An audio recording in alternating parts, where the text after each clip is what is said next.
Friends, if you want to watch super hit movie The Machinist in English, then you must like this video. If you're visiting our channel for the first time, don't forget to subscribe to our channel. Friends, in today's video, the movie we're going to talk about is called The Machinist. We will talk about what this movie is and where you can watch it, all the interesting facts about this movie in today's video. I'm going to tell you, I'm also going to give you all the information on which platform or on which satellite channel you will get to watch this movie. Also, we will talk in detail about the technical department, music department, pre-production, filming, post-production, budget, box office collection of this film. We will also talk about the story of this film.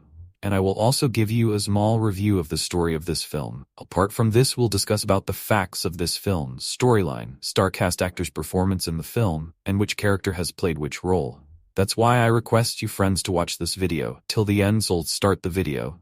The Machinist is a 2004 psychological thriller film directed by Brad Anderson and written by Scott Kosar. It stars Christian Bale as the title character, a machinist struggling with paranoia and delusion after being unable to sleep for an entire year. Jennifer Jason Leigh, Aitana Sanchez-Guillen, John Sharian, and Michael Ironside appear in supporting roles. The film drew attention due to Bale's commitment, having lost 62 pounds, 28 kilograms in preparation for his role. Upon release, The Machinist was well received by critics, with praise for Bale's performance, and grossed $8.2 million on a $5 million budget. In later years, it has gained a cult status. 5.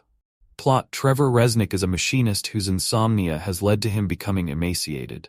His appearance and behavior keep his co-workers away, and they eventually turn against him when he is involved in an accident, which causes his co-worker Miller to lose his left arm. Trevor, who was distracted by an unfamiliar co-worker named Ivan, is blamed for the accident. No one at the factory knows of Ivan, and there are no records of him. Trevor seems to find comfort in the arms of Stevie, a prostitute with genuine affection for him, and with Maria, a waitress at an airport diner he frequents. He is haunted by brief flashes of recurring imagery, and things such as his car cigarette lighter take on a menacing air. A mysterious series of post-it notes appears on his refrigerator, depicting a game of hangman. These vague incidents send him further into paranoia, but he nonetheless attempts to establish a relationship with Maria. Meeting her at an amusement park, Trevor goes with her son Nicholas on a dark ride called Route 666. The ride starts as a harmless scare ride, but begins to show increasingly disturbing images as it advances, until its flashing lights cause Nicholas to suffer an epileptic seizure. No longer able to think clearly, Trevor suspects that the bizarre events are a concerted effort to drive him insane, as do recurring clues such as a photo of Ivan fishing with Trevor's co-worker Reynolds, which he discovers in Ivan's wallet when Ivan leaves it unattended in a pub. Another near accident at work causes Trevor to lash out in rage at his coworkers. As a result, he is immediately fired. Increasingly distracted and alienated, Trevor forgets to pay his utility bills, and his electricity is disconnected. A dark, viscous liquid begins trickling out of the freezer, coating the refrigerator door with streaks of what appears to be blood. After several attempts to confront Ivan, Trevor tries to trace his license plate, but runs out of gas while in pursuit of his car. When a DMV clerk insists that personal information cannot be released unless a crime has been committed, Trevor throws himself in front of a car in order to accuse Ivan of committing a hit and run. He files a police report with Ivan's plate number, only to be baffled when he is told that the car in question is his own, and that he had reported it totaled 1 year ago. He flees the police and goes to Stevie, who bathes and clothes him, but he is disturbed by the discovery of the photo of Ivan and Reynolds framed in her home. Trevor accuses her of conspiring against him. Confused, Stevie says the picture is of Reynolds and Trevor, but he refuses to look at it, and after a violent argument, Stevie throws him out. He goes to the airport diner but is told by an unfamiliar waitress that they've never had an employee named Maria.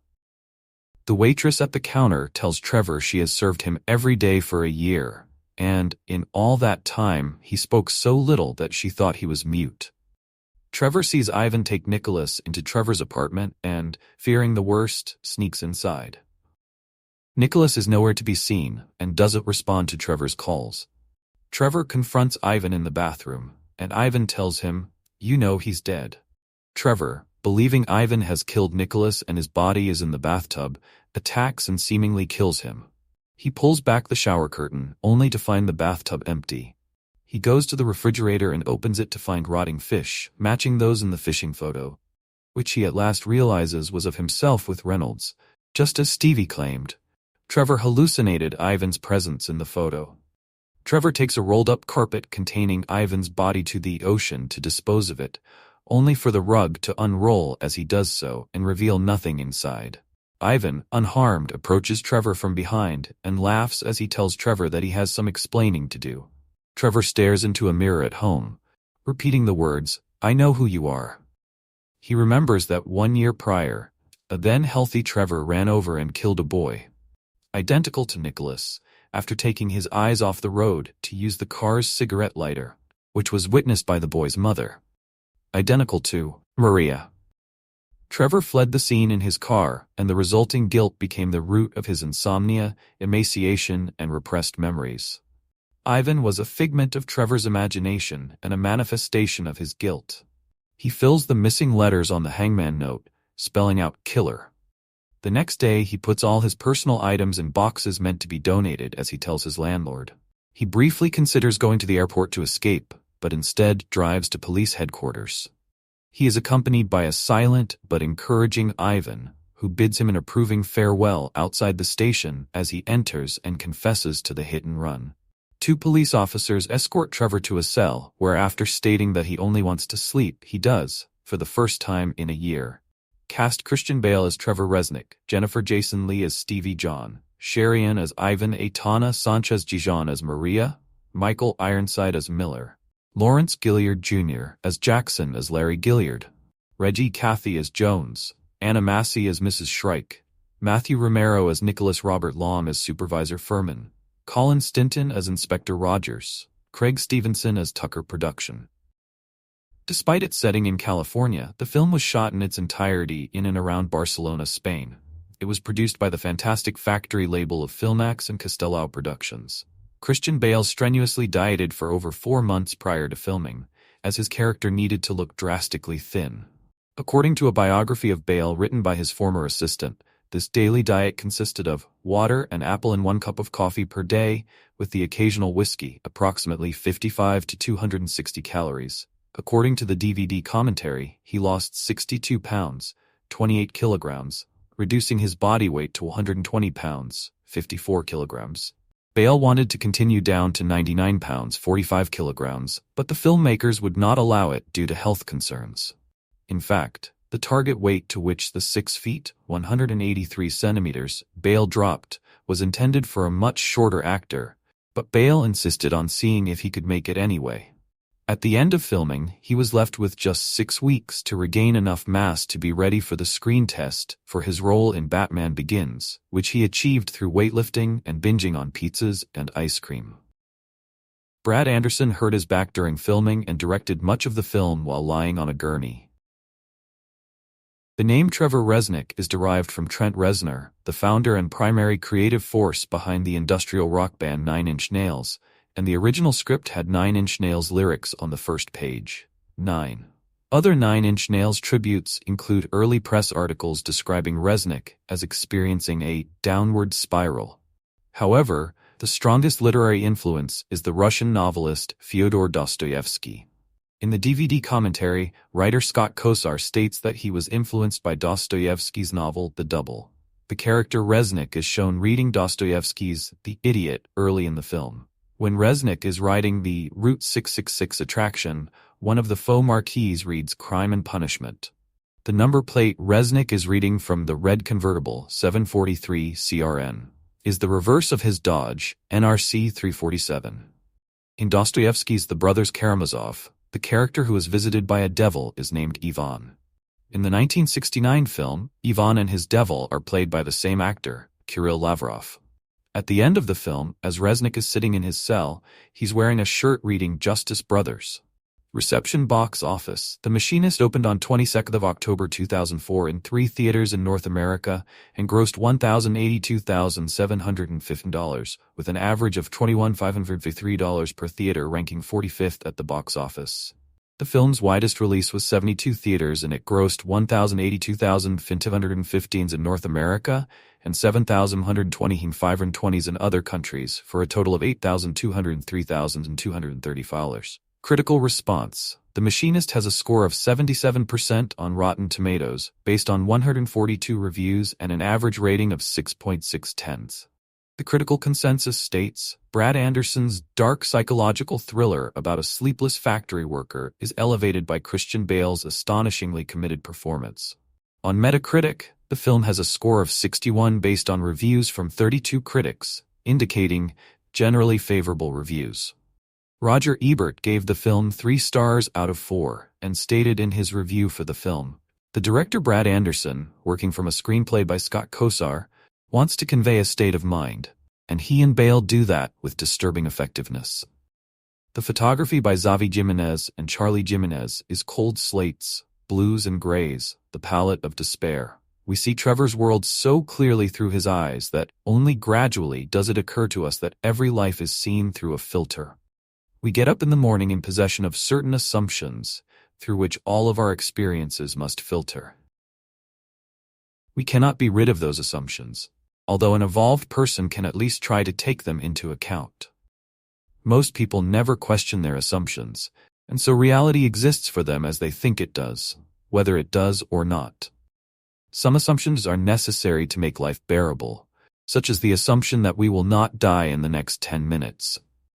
Others may lead us as they lead Trevor into a bleak solitude. Near the end of the movie, we understand him when he simply says, I just want to sleep. See also, List of Spanish films of 2004. Fatal Insomnia and Creutzfeldt-Jakob disease, real diseases that may have inspired the plot of this film.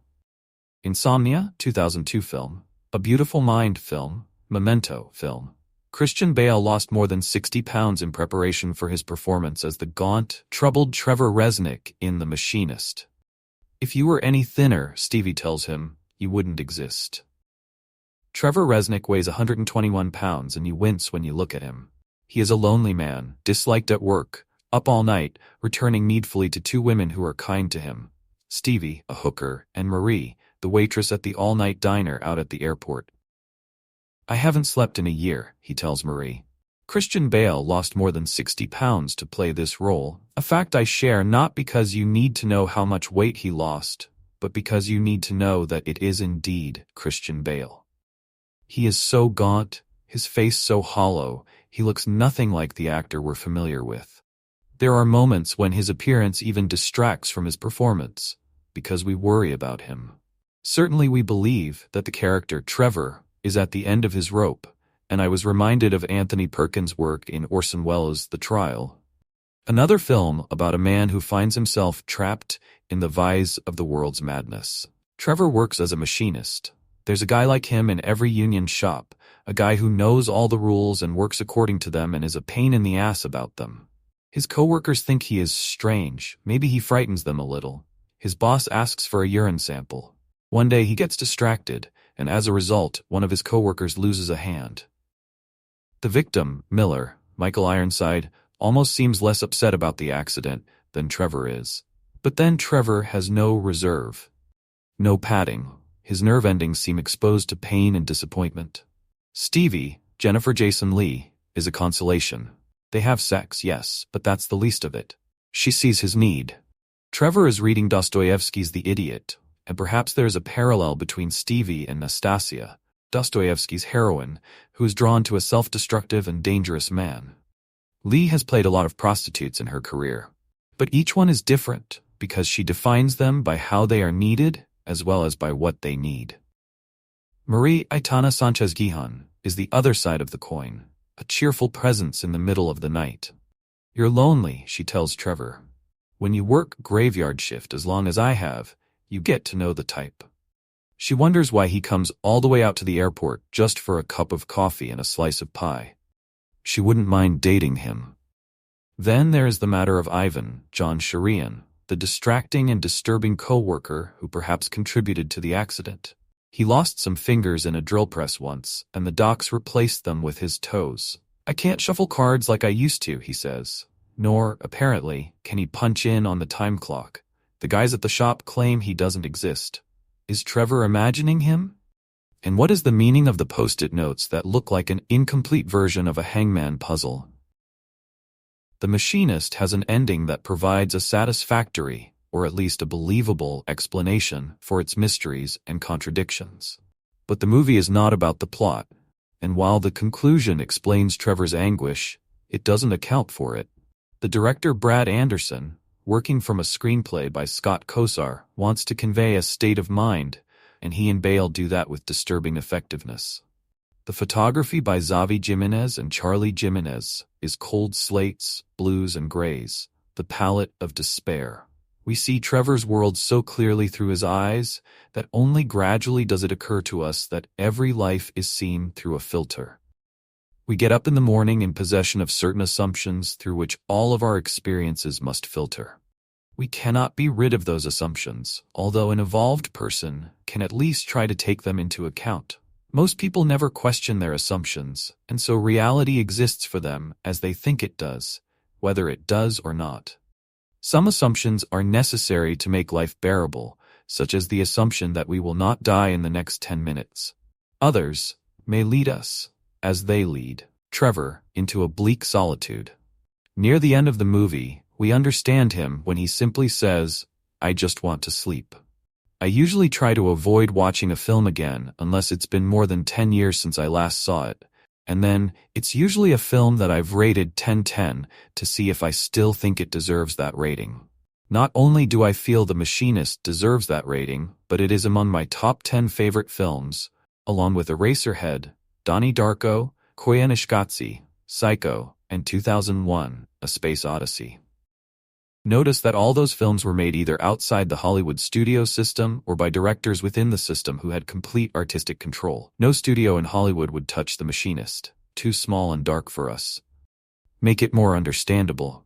Take out the bleakness. Make it more commercial.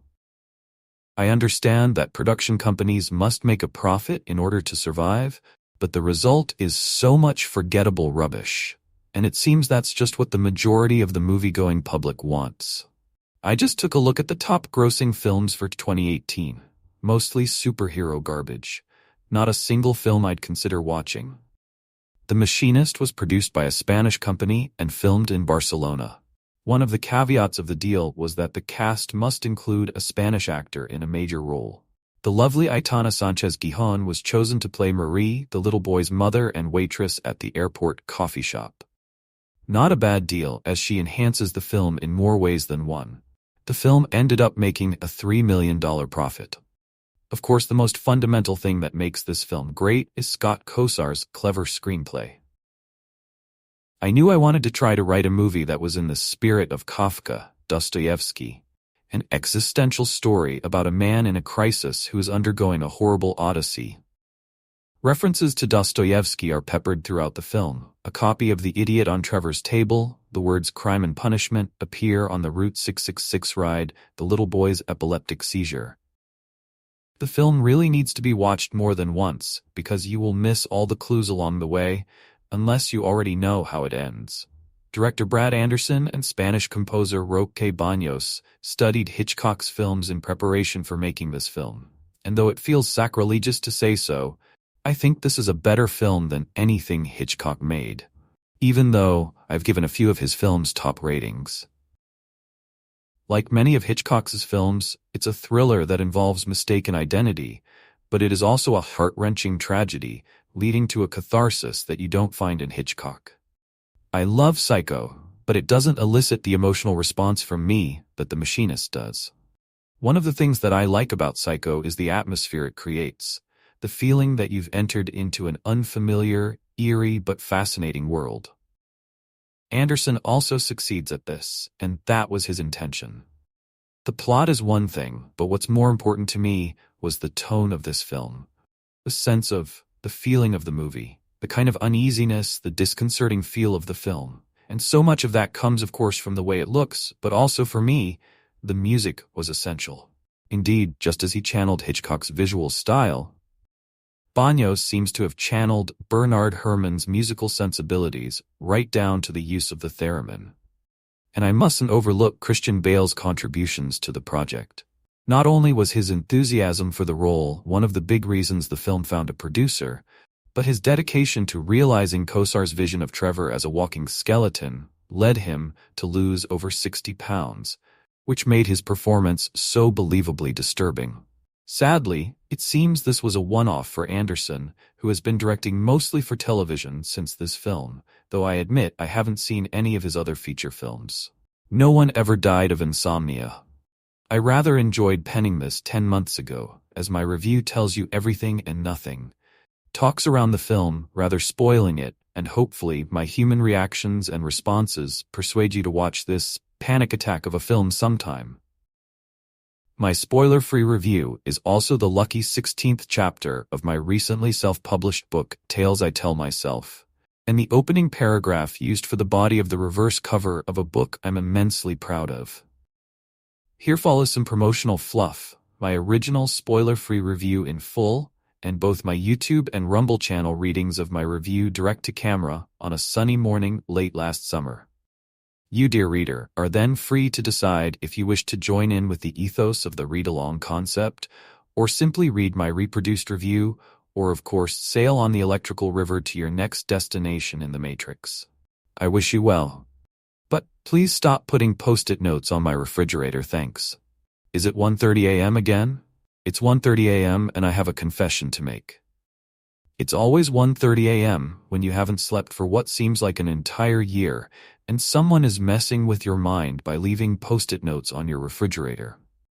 Maybe I need some sleep, but in all probability, I won't be able to, as there's duplicity in the air, a riddle I can't solve, and I have a confession to make. Even the confession itself may be a trick of my own imagination, or the salve repeatedly placed over an open wound and memories I'm desperate to forget. Who knows? All I do know is it's 1:30 a.m. It's always 1:30 a.m., and I have a confession from a dangerous mind that may or may not be as true as those post-it notes you keep leaving for me in a house that's crumbling around my shattering mind. As I've traversed the rocky road of life, whenever someone, anyone, be it a current love of my life, a mate, a lifelong friend, or passing ship in a sleepless night, has asked me whether or not I've seen The Machinist, my stock answer has always been that yes, I have. And it's an incredible film with a skeletal, anxiety-inducing performance from Christian Bale. That much is true. Kind of. For I have seen this film before, but not for many a sleepless decade, and so I hadn't bargained for how unsettling and horrifying this film truly is. You know what's coming. It's just that you have to go through a paranoid panic attack to get there. The film poster connects the dots from David Fincher's Fight Club through to Christopher Nolan's impeccable Memento. High praise indeed for two films I'm already obsessed with, and I have no doubt whatsoever that there will be an insomniac reading this in some faraway future who will revere this film as I do the two masterpieces noted above. Or the other immediate film that struck me on this evening's rewatch, Terry Gilliam's 12 Monkeys. Maybe it's just that one repeated, heartbreaking scene, and maybe it's the trick of the mind at 1:30 a.m., and the memories of a tortured soul that may never find some peace or the relief of some restful sleep. The stories surrounding the film are legion, and I'd bet all the post-it notes in the world that this has become a cult favorite, alongside Nolan's Memento. Christian Bale, post-American Psycho, and pre-donning the Batsuit in Nolan's Batman, trilogy is almost unrecognizable as the skeletal machinist living in a world of recurring dreams and nightmares, exacerbated by insomnia, manic episodes, and a living hell of memories he just can't forget. The term skin and bones barely does justice to the shocking figure cut by Bale in a performance that must be as highly regarded as any within his canon of future work. With the same compliment reserved for co-star Jennifer Jason Leigh, a decade on from Single White Female, and a decade before stealing everyone's thunder in Quentin Tarantino's The Hateful Eight. Aitana Sanchez Gijón may break your heart, so beware. Be careful of the devil on your shoulder too, the literary works of Dostoevsky and those damned post-it notes in a film so drained of color that it almost looks black and white, but is rather a dirty pale green before, like Memento, the film switches to a warmer, brighter, colorful glow. These seemed mere fleeting moments in a panic attack of a film aided and abetted by the haunting strings and musical soundtrack from composer Roque Baños, the man who killed Don Quixote in the Heart of the Sea, and all under the direction of Brad Anderson in only his lucky 7th outing in the director's chair. I had seen The Machinist before. I just hadn't appreciated how fantastic it was. Sleep well. Thanks for reading. I hope this message in a bottle in the Matrix finds you well, prospering in the right way up in an upside-down world. Directed by Brad Anderson, written by Scott Kosar, produced by Carlos Fernández, starring Christian Bale, Jennifer Jason Leigh, Tana Sanchez, H. Starren McElaren. Site cinematography Jimenez, edited by Luis de la Madrid. Music by Roque Bass Production Companies, Castelao Productions, Canal Plus KCF. Distributed by Paramount Classics United States, Filmax Spain, Tartan Films United Kingdom, CTV International France. Releases des January 18, 2004, in Sundance December 3, 2004 in United States, December 17, 2004 in Spain. Running time 102 minutes. Countries: United Kingdom, United States. FR language English. Budget $5 million. Box office $82 million. So guys, this is their view of the Machinist movie and some information about it. How do you like our today's video? Please let us know by commenting, and if I like this video, please like it, share it, and don't forget to subscribe to our channel. Thanks for watching.